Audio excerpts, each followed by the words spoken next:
Episode of the Gamer Cosmic Show. Today is a comic book review on Generations, The Strongest, issue number 1, featuring Amadeus Cho as the Hulk and Banner Hulk. This wasn't a bad issue, but it wasn't the greatest either.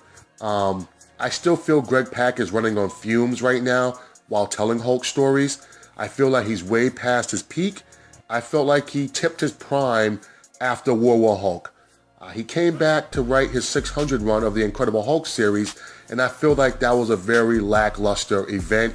He had 35 issues to tell us some classic great Hulk stories, and I felt all we got out of it is the incarnation to see Worldbreaker Hulk let loose. I felt like that was the pinnacle of his 600 run, and that was the very last 5 issues, guys. So I don't believe Greg Pak is hitting everything out of the ballpark when it comes to anything Hulk related. And this story here, I was expecting it to be one of the greatest Hulk stories ever told.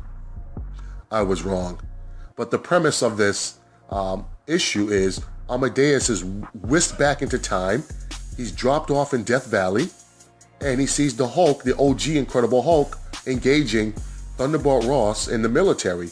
I mean, it's a heated battle going on. They're really trying to kill the Hulk here. They're not trying to capture him. They're trying to annihilate him. Amadeus jumps in trying to de-escalate, but when it comes to the military and Hulk, there's no de-escalating that. The military has one goal, that is to eliminate the biggest threat to national security, and General Thunderbolt Ross believes that is the Incredible Hulk. They make a hasty escape after they smash the military. They both depower, and Bruce Banner is very, very intrigued on how Amadeus can control his transformations.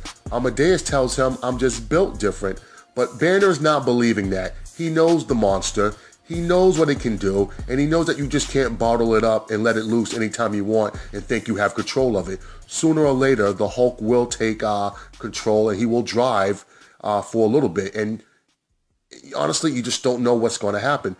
Amadeus brought up, which is some good points. He's like, "Hey, dude, Banner, you've saved the world countless times." And Banner's response is, "Yeah, but I'm also one step away from destroying it also, too."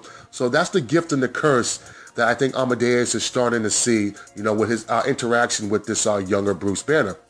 I think that was this is one of the best parts of this story, is the interaction between Amadeus Cho and Bruce Banner.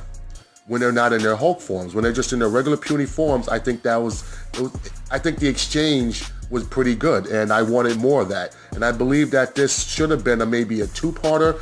I've been happy with a 3-parter to flesh this out even more and have them go on more adventures together and see them bond a little more. We've never seen Amadeus and Bruce Banner bond at all. There's people that believe Amadeus was a sidekick to Hulk. He never was.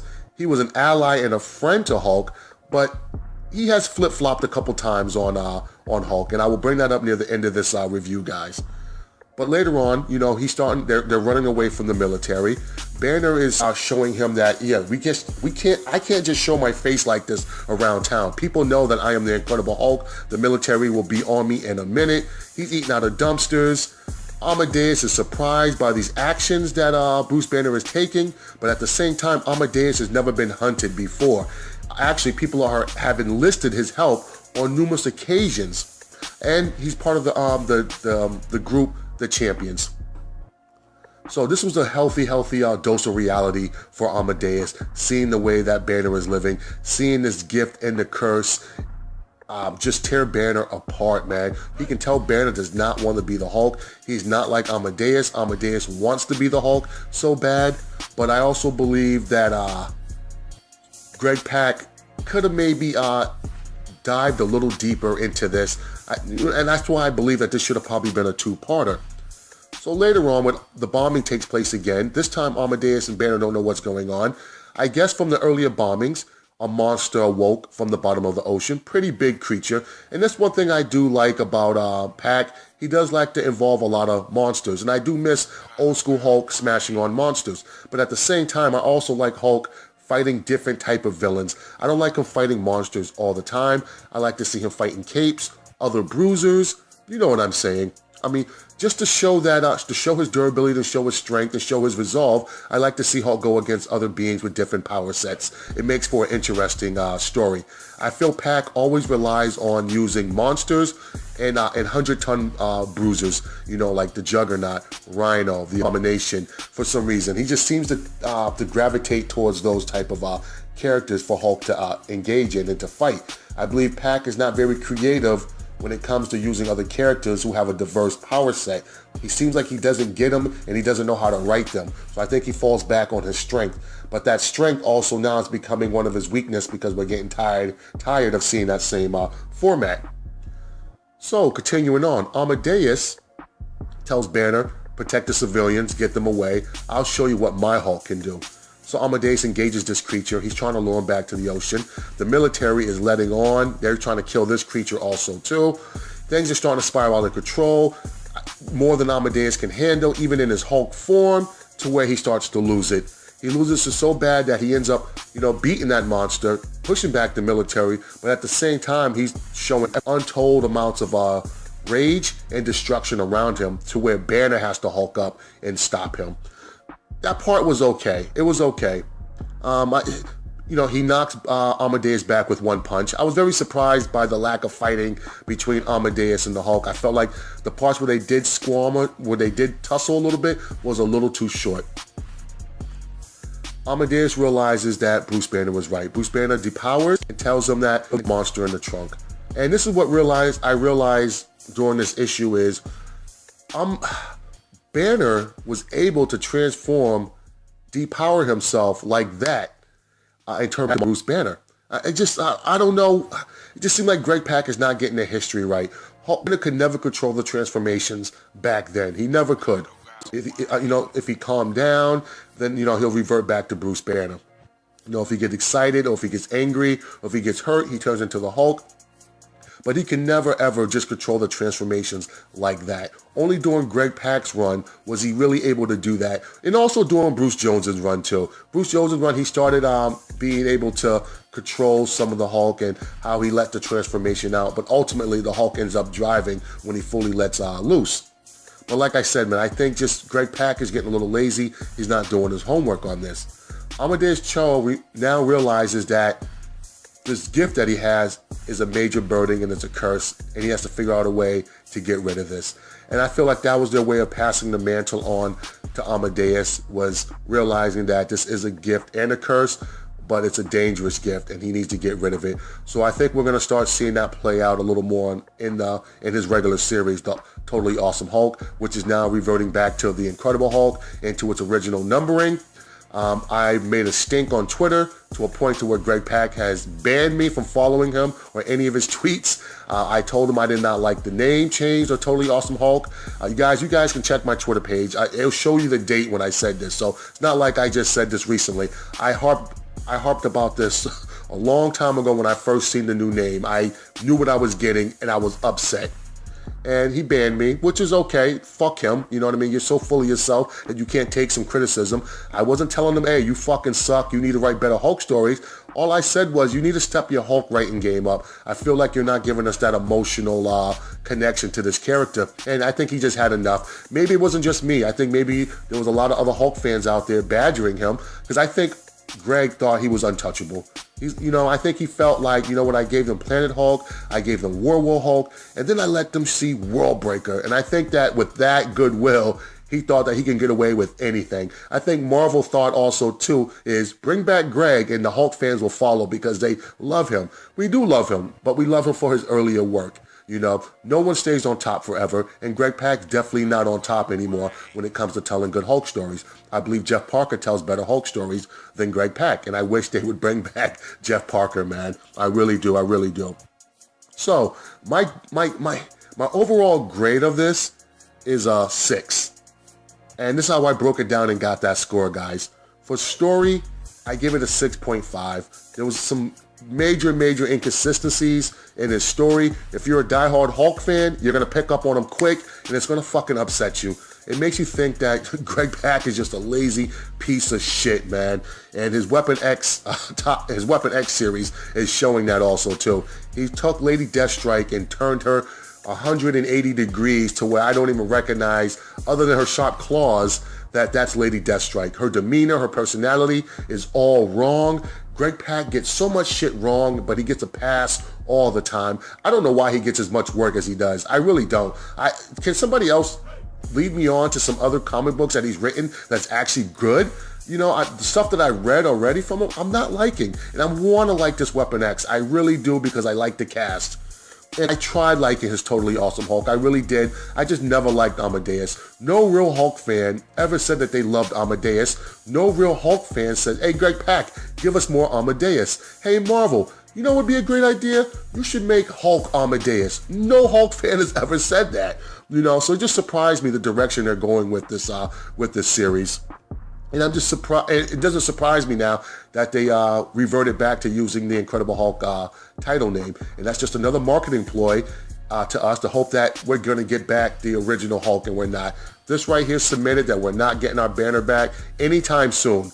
They did leave it open near the end, guys. I suggest that you guys do read this, but if I had to give a choice, guys, skim or buy, this is a skim. When you're in your local comic book shop, just skim through it, man.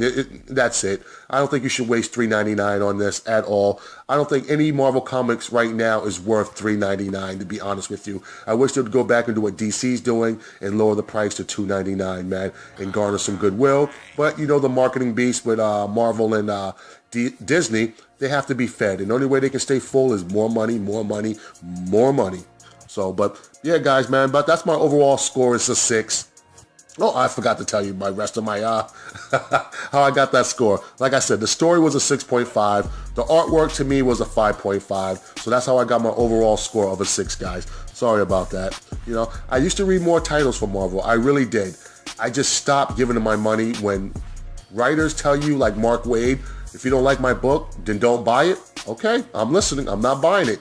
Greg Pak wants to block my Twitter because he doesn't like my criticism, even though I have plenty of blogs, plenty of messages on forums praising him during his Planet Hulk and War of Hulk run. He thought I'm supposed to kiss his ass because he's Greg Pak. Fuck out of here, dude. You're nobody to me, man. Nobody. You'll never be Peter David anyway, or Stan Lee. So you need to shut the fuck up, Greg Pak, and start telling better stories, man. But yeah, man, I used to read a lot more, man. I used to read a lot more titles, even after the all new, all different launch. These are the titles I tried picking up, and these are the ones I read. Some of them I liked and they canceled. Some of them, they started losing me. But Squadron Supreme, I loved it. I wish it never ended. That was one of the better titles, I thought, for teen books that the all new, all Marvel was doing. Thunderbolts, I was liking that for a little bit until the Civil War II tie-in, and then it just like, felt like Jim had no control over what was going to be in his book. I felt like the editors were feeding him what to write. That's how it felt. It felt like it wasn't his own. I was checking for the Totally Awesome Hulk. I tried it. I gave it a lot of chances, guys. I read the first arc. It was garbage. I got back into it with the Civil War II because Banner was going to be in it, and those were some of the better issues, but they weren't home run, hit it out of the park, grand slam type of issues. They were like, okay, I understand. I like this, but I like the Banner parts, and it only made you feel like I wish Banner was back in this. Out of reading Generations, you're going to feel like, man, all this did was make me want the original Hulk back and Bruce Banner back. It did nothing to make you think like, I'm going to give Amadeus a chance now. I like this little tie-in. I like how the mantle is passed. No, you just want more Banner and you want more Hulk again, the original. I was picking up the Ultimates for a little bit, and then once Carol Danvers started fucking running her mouth in that, I was done. In the Civil War II, tie-ins weren't that good. I felt like they depowered Blue Marvel. I felt like he's a shell of himself. I feel like all he does on the team is boost everybody up in power, but he does nothing for himself. There was a chance to see Thanos and him go at it, and I don't know what the fuck happened. They kept Blue Marvel out of it. All he did was boost up everybody else around him to take on Thanos. It's just sloppy it got. But I do like the cosmic aspect of the Ultimates, and that's what kept me drawn to the book. Another one that I picked up that I was surprised that I actually liked was The Champions. I'm not a big fan of Mark Waid, but this one here actually works. I do like this title. To me, it's almost like the Teen Titans of Marvel, which makes it me a little more easier on Amadeus. I don't mind Amadeus being a Hulk, but I don't want him being the prime Hulk. I want Bruce Banner back. I don't care if there's a little baby Hulk running around, which is Amadeus. He is baby Hulk. He's not the real Hulk. I don't care how many times they want to print it and say it. Marvel wants to say it. Us true diehard Hulk fans don't accept him as the real Hulk. I'm sorry, but all right, guys, man. That's my review of our Generations, The Strongest issue #1. Once again, it's a letdown. Marvel misled us. We're not getting our originals back, guys. Maybe Unworthy Thor might end up becoming back Thor again, but we're not getting the Hulk back that we like, guys. Marvel's continuing to go against their fans. They want to keep pushing this character, go ahead, but they can't be surprised if it dips underneath 20,000 again. And I believe with them reverting back to the original name and the original numbering, they will see a spike in sales.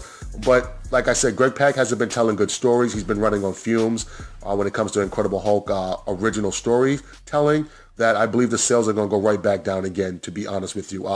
We don't like this Hulk. We like our Hulk savage. We like our Hulk who's always willing to fight, who wants a fight, who picks a fight. We like the Hulk that's the bully's bully, man. And that's the only way I like it, man. And you motherfuckers can't change it. All right, peace.